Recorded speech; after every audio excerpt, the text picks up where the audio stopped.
Today we're here with Shannon Bond, aka Miss 007. We're here to talk about her new TV show called Supersize Salon, which is going to be airing Friday the 29th on the WeTV network and streaming on All Black Network at 10:30 p.m. Eastern Standard and Pacific times. At Baby Doll. It's luxury in here. It's always a happy moment. You get over there. You get The sad moment, uplifting moment, or some bull. They get drunk, they be twerking, screaming across the salon. Why are we even talking about collard greens then? What the hell? Maybe that's the Vegas way. So tell us about your new show and why everyone should tune in without giving out, too much of the details. Hello, world. I'm super excited. Everybody should tune in to Supersize Salon because it is just fat and fabulous. When I tell you we are the perfect squad of glam for all the plus size girls in America, even the small girls, all size girls, we're all inclusive. But we particularly specialize in serving the plus size and super plus size community.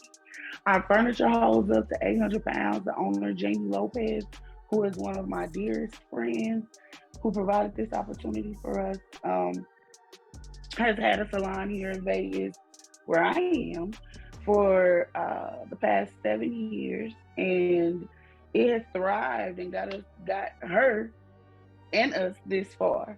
So I think y'all should tune in. We got a whole lot of spicy women who love what they do and stand for themselves and stand for the plus size community. What is it like filming with this crew of ladies? Did any of you know each other before the show? That's the question you kind of got to tune into the show to find out, like how our relationship developed, where we met each other. I will say that how I met the owner, she actually booked me about maybe 5 years ago to perform in her club. She had a BBW club here in Vegas. She booked me to perform at her club. My hit single, Important, which a lot of you may or may not have heard, is about to bubble again, baby, and watch it. But yeah, she booked me and we have just been the best of friends ever. During the filming, were there any parts of your life that you didn't want to be recorded or shared with the public? Now, come on, Mary, you asking me questions they gotta tune in for. Like, know me, no, I don't like to be publicly emotional. Whether it's anger, sad, or whatever it is, I like it to be in private. So there are some moments you need to tune in for. Got them type of moments. You're from St. Louis, and I know you from when you were rapping. How did you come up with your name? That's something I always wanted to know. Some people want to always know that, which is funny. But the way that I came up with my name is my last name. My name is, as you said in the beginning, Shannon Bond, aka Mz007, and that is how I came about with my name. What's going on with your music that you can tell us what projects you're working on right now? Is that something that, are we going to have a chance to see you perform in the show? Can you tell us that much? The show is mainly based off my newfounding love for fashion. But as far as the music never stops. A lot of people wanted to know why you ain't putting nothing else out that's important. Why haven't? Well, if you're paying attention, I have. I actually have jumped heavily into the sync world. So a lot of my music has been on a lot of commercials. It started with Southwest Airlines. Then it jumped over to TV shows, and I had music a few times repetitively on Grownish, a few Grownish episodes, and a newer show that came out shortly after Grownish was Florida Girls. A lot of these car commercials, I don't know why, but Cadillac, GMC, a lot of GMC vehicles licensed my music. So I've just really been in the sync world. Last year, I actually lost my father to COVID. And in that time, I had a sync with Fast and Furious 9. I didn't even get a chance to celebrate that victory, but it's another one for the books. So as far as the music goes, again, I've been doing heavy in my licensing, making a lot of money there quarterly. My royalty checks be lit. It's kind of what's keeping me alive in Vegas and surviving.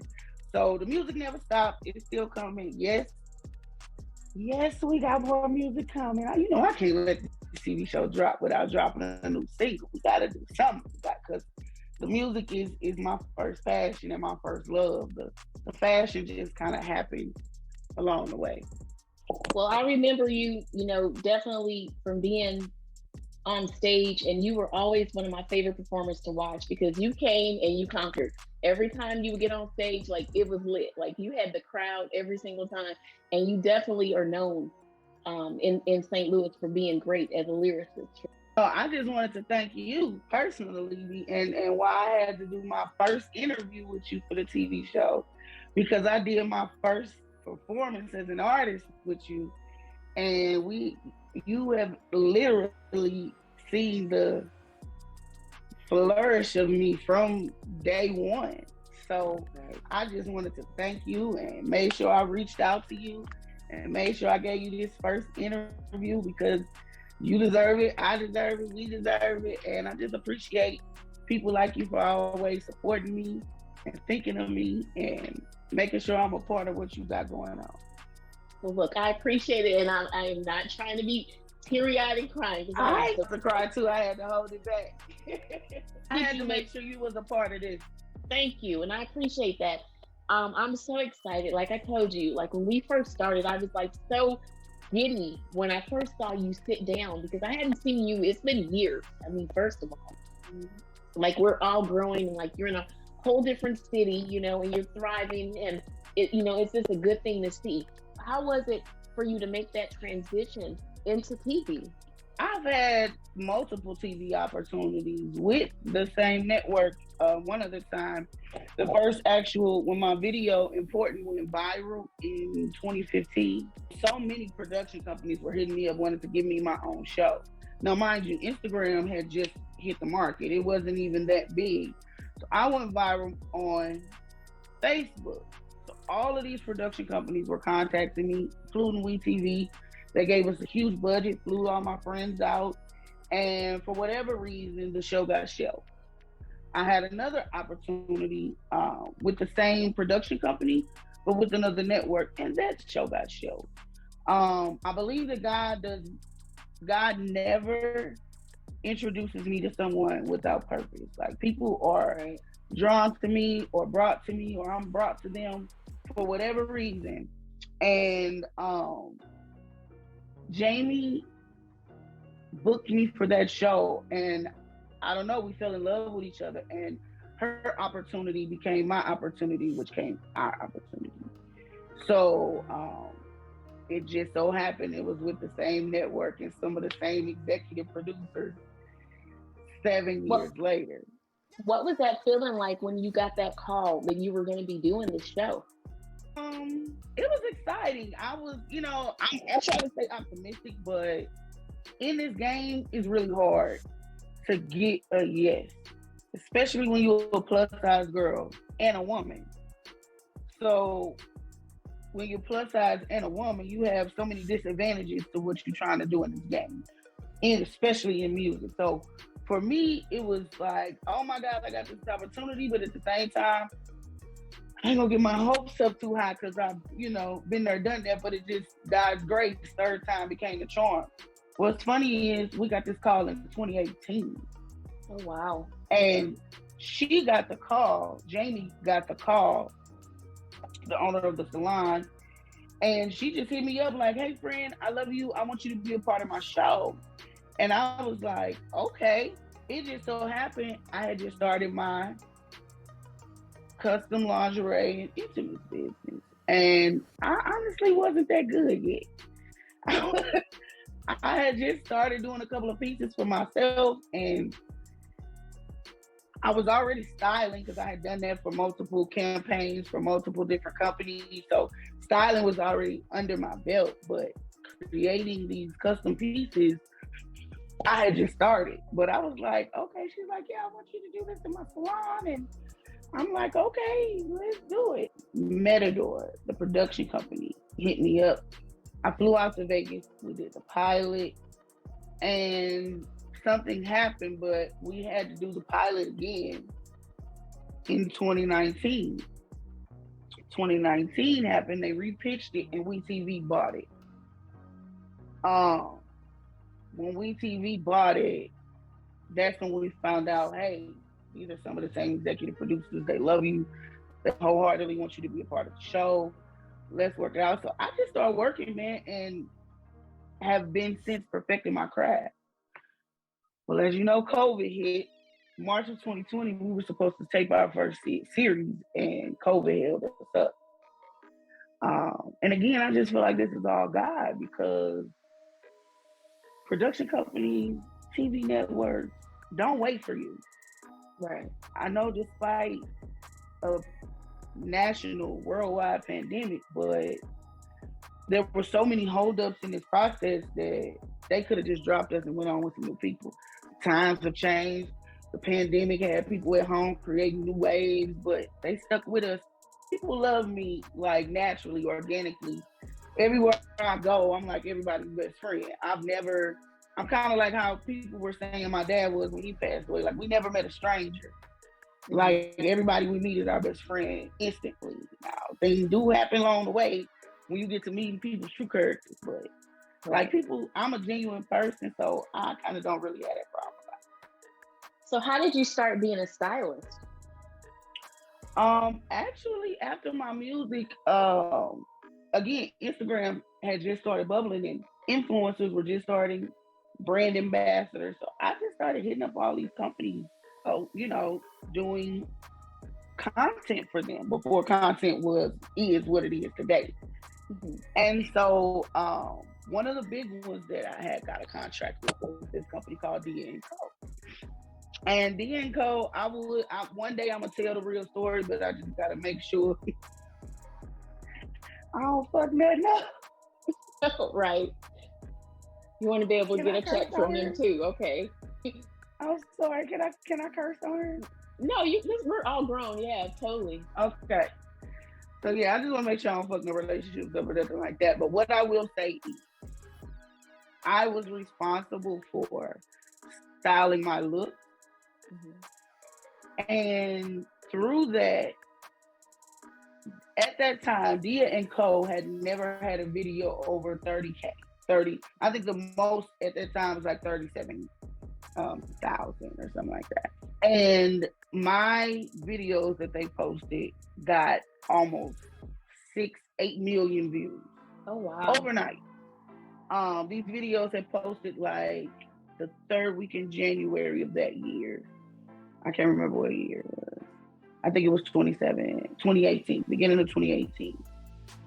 And by February 1st, I had boosted their sales by 33% within 3 weeks or so. But the comments of what everybody was saying about the looks that I had put together with no help was like, maybe I should do this. Maybe I should style some clothes. So then I start reaching out to people and just telling them, hey, I'm a stylist. And I started developing clients that wanted me to put looks together for them for work and put looks together. They were hiring me in LA to style looks for them. Or people would do consultations over the phone and I would go be a personal shopper. I actually worked a couple of jobs in LA where I became the person who would pull looks for different celebrities. So it kind of just turned into a thing that I naturally was good at putting pieces together and making shit look good. And that's how that happened. My intention was not to really become a stylist, more so to become a designer and customizing sexy clothing for plus size women. And that's how my company, Big Intimate, started, which is how I'm a part of the show. On the show, Supersize Salon, are women going to be able to get some tips from you? Some styling tips? Absolutely. I mean, I got a lot of tricks to the trade. My specialty are boobs. Like, I know what I'm doing. Just trust me. Like, I can eyeball the titties. I'm a boobologist. I'm all of that shit. Self-proclaimed. I could give an illusion. If they little, I can make them look big. If they big, I can make them look small. I'm telling you, it's things that they definitely will walk away with. But even in fashion, like, you never know. There's little things that you could just take and turn into a belt or a necklace or, I just be grabbing stuff and seeing if it works. And if it works, I roll with it. What message do you have for women who aren't necessarily feeling confident, because they gained a little weight or, just not feeling sexy or knowing how to be sexy? If you don't know how to be sexy, just call me and I got you. Like, I'm gonna teach you. I'm gonna show you.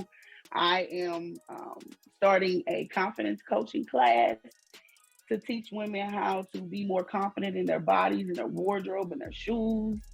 But it does take a lot of self-assurance and learning that you don't need people to feel confident and feel loved. You could give it all to yourself and strut that shit. Okay, so tell our audience your social media, how they can follow you and keep up with all the things that are going on in your life.